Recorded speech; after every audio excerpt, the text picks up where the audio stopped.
സംഗതി സംഭവിച്ചത് മുഷാവറയില് ഇന്ന് ആദ്യം ഒരു ആമുഖ ഭാഷണം നടത്തി. പൊതു വിഷയങ്ങളൊക്കെ ഉൾക്കൊള്ളിച്ചുകൊണ്ട് നമ്മളൊക്കെ പണ്ഡിതരാണ്, നമ്മൾ മാതൃകയാണ് സമുദായത്തിലെ തെറ്റിദ്ധാരണകളൊക്കെ തിരുത്തണം എന്നുള്ള വിഷയങ്ങളൊക്കെ ഊന്നിക്കൊണ്ടുള്ള ഒരു ആമുഖ ഭാഷണം. ആ ആമുഖ ഭാഷണത്തിന്റെ അവസാന ഭാഗത്ത് തങ്ങൾ പറഞ്ഞ് ഉമ്മർ ഫൈസിയെ പറ്റിയുള്ള ചില പരാതികളും ചർച്ചകളൊക്കെ ഒന്ന് വരും. ആ സമയത്ത് ഉമ്മർ ഫൈസികൾ മാറി ഇരിക്കണം. മുപ്പരെ പറ്റി ചർച്ച ചെയ്യുമ്പോൾ മുമ്പൊരു അഭാവമുള്ള വേണ്ടത് നല്ലത് എന്ന് പറഞ്ഞാൽ 10-20 മിനിറ്റുള്ള സംസാരം തങ്ങൾ അവസാനിപ്പിച്ചു.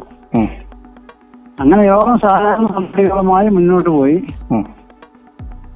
ഏകദേശം ഒരു 1.5 മണിക്കൂർ കഴിഞ്ഞ ശേഷം പിന്നെ ഞാനാണ് ചോദിച്ചത്, സമസ്തയുടെ കീഴടങ്ങളുടെ നേതാക്കന്മാരിൽ 25 ആൾ സൈൻ ചെയ്തൊരു ഹർജി വന്നിട്ടുണ്ട്, അത് ചർച്ചയ്ക്ക് എടുക്കുന്നില്ലെന്ന് ചോദിച്ചു. അപ്പൊ നേതാക്കന്മാർക്കൊക്കെ അറിയാം, എല്ലാവർക്കും അവരുടെ കോപ്പി അത് കൊടുത്തിരുന്ന ഒപ്പിട്ട ആൾക്കാർ, സംഘടനയുടെ നമ്മളുടെ തൊട്ടുള്ള ആൾക്കാരൊക്കെ കീഴടങ്ങളുടെ. അപ്പൊ അത് എടുക്കുന്നുണ്ട് എന്ന് പറഞ്ഞാൽ അങ്ങനെ മാനേജർ അത് എടുത്തു. മാനേജർ ആളത് വായിക്കലും അവതരിപ്പിക്കലൊക്കെ. അപ്പൊ അതിൽ ആദ്യം 25 ആൾ ഒപ്പിട്ട ഒരു 6 പേജിലുള്ള ഒരു ആർട്ടിക്കിളാണ് ഒരു പിന്നെ ഹർജിയ. അത് വായിച്ചു കഴിഞ്ഞ ശേഷം പിന്നെ സമാനമായ കുറച്ച് പിന്നെ കടലാസുകൾ വേറെ ഉണ്ടായിരുന്നു. കീഴടങ്ങളുടെയും സമസ്ത പ്രവർത്തകന്മാരുടെയും ഒക്കെ ഭാഗത്തു നിന്നുള്ള കത്തുകൾ. അത് സമാന വിഷയങ്ങളായതുകൊണ്ട് ഇതിന്റെ കൂടെ വായിച്ചു. എന്നിട്ട് പിന്നെ വിഷയത്തിലേക്ക് കടക്കുകയാണ്. വിഷയത്തിലേക്ക് കടക്കുന്ന ആ സമയത്തും തങ്ങൾ പറഞ്ഞു, നമ്മൾ നേരത്തെ പറഞ്ഞതുപോലെ പിന്നെ ഉമ്മർ ഫൈസി ഒന്ന് മാറിയിരിക്കണം, ഉമ്മർ ഫൈസിനെ പറ്റിയുള്ള വിഷയങ്ങളാണ് ചർച്ചയ്ക്ക് വരാൻ പോകുന്നത്. അപ്പൊ ഉമ്മർ ഫൈസി പറഞ്ഞു ഞാൻ മാറിയിരിക്കൂലെന്ന്. മാറിയിരിക്കേണ്ടതില്ല, നമ്മൾ ചർച്ച ചെയ്തോളൂ, ഞാൻ അതിന് എതിരൊന്നും പറയുന്നില്ല, പിന്നെ മാറിയിരിക്കണം നിർബന്ധമൊന്നുമില്ലല്ലോ എന്ന് പറഞ്ഞു. അപ്പോഴാണ് ഞാൻ പറഞ്ഞത്, പ്രസിഡന്റ് പറഞ്ഞ സ്ഥിതിക്ക് നിങ്ങൾ മാറിയിരിക്കുകയാണ് വേണ്ടത് എന്നല്ല, ഞാൻ ആ വിഷയം പറയല്ല ചെയ്തിട്ടുണ്ട്. ഞാൻ സപ്പോർട്ട് ചെയ്ത് പ്രസിഡന്റിന് മുമ്പ് മാറിയിരിക്കുന്നില്ല എന്ന് പറഞ്ഞപ്പോ.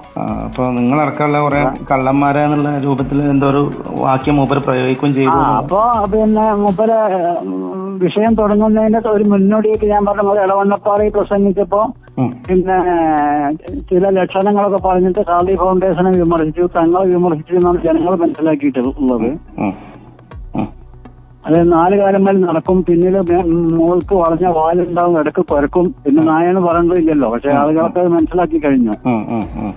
ആ ശൈലി ഖുർആനിലുണ്ട് പല സ്ഥലത്തും. ആളെ പേര് പറയാതെ ലക്ഷണങ്ങൾ പറയാ, എന്നിട്ട് ഖുർആൻ വ്യാഖ്യാതാക്കളൊക്കെ പറയുന്നത് അത് ഇന്ന ആളെ പറ്റിയാണെന്ന് പറയുന്നുണ്ട്.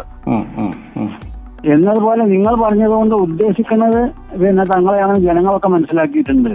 അതെങ്ങനെ മനസ്സിലാക്കാൻ? നിങ്ങൾ കള്ളന്മാരാണ്, നിങ്ങളാണ് പിന്നെ കള്ളന്മാരെ ഇത് പറഞ്ഞുകൊണ്ട് നടക്കുന്നത്, പ്രചരിപ്പിച്ചുകൊണ്ട് നടക്കുന്നതെന്ന് പറഞ്ഞു. അപ്പൊ സമസ്തയിലെ മുഷാവറ അംഗങ്ങളുടെ ഇടയിൽ ഇതൊരു വലിയ. അപ്പൊ ഞാൻ ചോദിച്ചു, നിങ്ങളത് എന്താണ് ഞാൻ കട്ടെടുത്തതെന്ന് കള്ളന്മാര് പറഞ്ഞപ്പോ. അപ്പൊ അയാൾ വിശദീകരിച്ചു, കള്ളന്മാരാണോ കട്ടെടുക്കാനല്ല ഞാൻ ഉദ്ദേശിച്ചത്, കള്ളം പറയുന്നവരാണെന്നാണ്. അപ്പൊ തങ്ങൾ പറഞ്ഞ ഈ ഇരിക്കുന്ന ആൾക്കാരെ കള്ളന്മാരെന്ന് പറഞ്ഞാൽ ഞാനും അതിൽ പെട്ടല്ലോ, അതുകൊണ്ട് ഞാൻ ഇനിയോട് ഇരിക്കുന്നത് ശരിയല്ല, ഞാൻ പോവാന്ന് പറഞ്ഞു. അങ്ങനെ ജിഫ്രി തങ്ങള് മുഷാവറയിൽ നിന്ന് ഇറങ്ങി വന്നു. അതെ, അങ്ങനെ മുഷാവറയിൽ നിന്ന് ഇറങ്ങി. അതാണ് സംഭവിച്ചിട്ടുള്ളത്. ഓക്കെ.